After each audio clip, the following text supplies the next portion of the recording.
Iran के ऊपर ये जो खबरें आ रही थी कि जी उनके पास रीफ्यूलिंग की जगह नहीं है, इवन कतर ने और सऊदी अरब ने भी इशारा किया कि वो अब इसमें पार्टी नहीं बनेंगे, बल्कि यहाँ तक कहा जा रहा है कि कतर ने कह दिया कि अपना ये उठाएं 8 से 9 महीनों में। तो how do you see it unfolding and और एक जो सर जल साहब ने पर्टिकुलरली कहा है कि वो कामयाबी से एक्सपेंशन किए चला जा रहा है, जिस तरह हम देखें ग्राउंड पे जो सिचुएशन है। चिश्ती साहब जी बिल्कुल, आप सही कह रहे हैं। जल साहब बिल्कुल ठीक कह रहे थे कि इजराइल इतने सालों में देख लिए, ओरिजिनली नक्शा देखें, इवन 1967 पे जाएं, जिस पे पाकिस्तान का ऑफिशियल स्टैंड है कि हम चाहते हैं कि वो उस पे सारा वापस नक्शा ड्रॉ किया जाए, फलस्तीन की एक आज़ाद रियासत की जाए।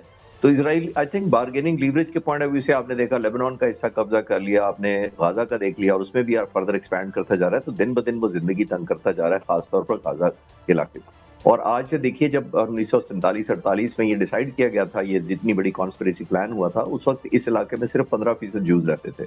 और फिर ये ब्रिटिश ने डिसाइड किया कि जी यहाँ पे हम सेटल करेंगे, और उसके बाद आपने intentionally all over global migration करवाई गई। और उस वक्त हिटलर से भी लोग ज़ाहिर है कत्लो गारत हुआ था वो, और वहाँ से सबको उठाकर एक सिंपैथी वोट लिया गया, और यहाँ पे 15% से बढ़ाते बढ़ाते जब वो 35-40% पे लगी, उस वक्त भी जब इजराइल बना था तो उस वक्त 35% के करीब पॉपुलेशन थी, बाकी फलस्तीनी थे। और उनको सिर्फ वादा कर लिया गया, इनको एक्चुअल स्टेट दे दी गई। वहां पे फलस्तीनियों ने इस वक्त इनकार किया, वो आज ग्रो करते करते इजराइल कहाँ पहुंच गया, और फलस्तीनियों के पास आज भी कोई होमलैंड नहीं है। तो आई थिंक वो देखना जरूरी है कि इस हिस्टोरिकल पर्सपेक्टिव में पूरी दुनिया मुजरिम है। मैं पूरी दुनिया कह रहा हूँ, जो पॉलिसी मेकर्स हैं, जो ग्लोबल पावर्स हैं, उन्होंने फलस्तीनियों को आज तक नहीं किया। क्विकली आपको एक और हिस्ट्री से बताता हूँ कि PLO जो फलस्तीनियन लिबरेशन ऑर्गेनाइजेशन, जो यासिर अराफात के साथ एग्रीमेंट किया था ओस्लो का 1993 से 95 तक, उसमें यासिर अराफात को ये कहकर किया गया था कि अगर तुम PLO को डिसआर्म कर दो तो हम आपको एक 2 स्टेट सोल्यूशन की तरफ लेके जाएंगे। आज 32 साल हो गए उस एग्रीमेंट को, कौन सा 2 स्टेट सोल्यूशन की तरफ? आई थिंक ट्रैक रिकॉर्ड देखें तो coming back to the second part जो आप कह रहे थे, मेरा ख्याल है ये मुश्किल दिन ब दिन होता जाएगा। प्रेसिडेंट ट्रंप के पास भी ऑप्शन कम होती जा रही है।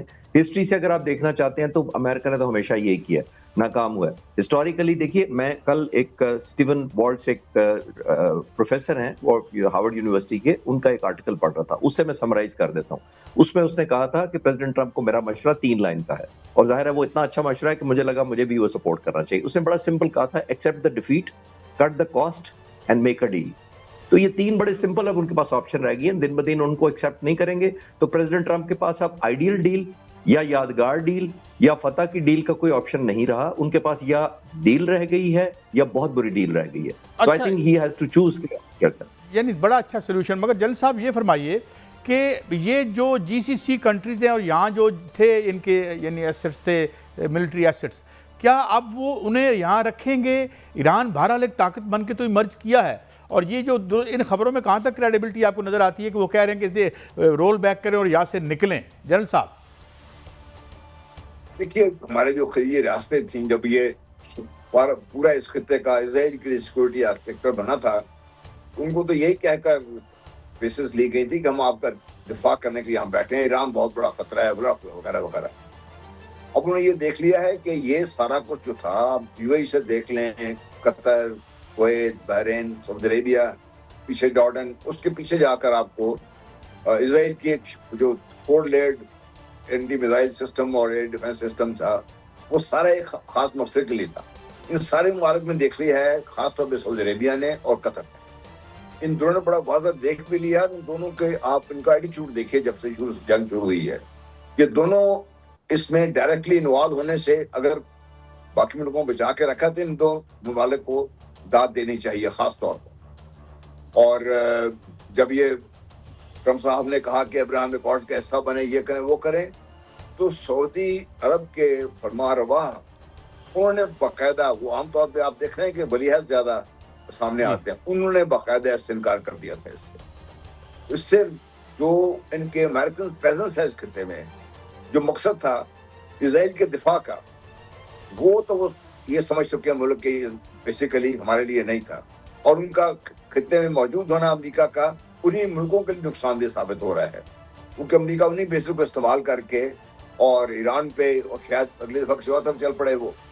इसलिए मेरा ख्याल ये है कि 2 बेहतरीन चीज़ें हो जाएंगी इंशाल्लाह। नंबर 1 तो ये है कि it may not happen immediately, لیکن امریکہ کو یہاں سے رول بیک کرنا پڑے گا، کیونکہ امریکہ خود اب سمجھ چکے ہیں کہ یہ ہم پیسہ ضائع کر رہے ہیں یہاں پر ہی. نمبر 2، اگر یہ رول بیک نہیں کرتے ہیں اس کا مطلب یہ ہے کہ یہ کسی بڑی جنگ کی تیاریوں میں یہاں پر اور بڑھائیں گے اپنا کچھ. بڑی جنگ کس کے خلاف کرنی ہے انہوں نے؟ ترکی، مصر، ایجپٹ اور ایران، 4 تو ملک ہیں سارے. روس کے خلاف تو حملہ کریں گے نہیں، چین کے خلاف تو حملہ کریں گے نہیں.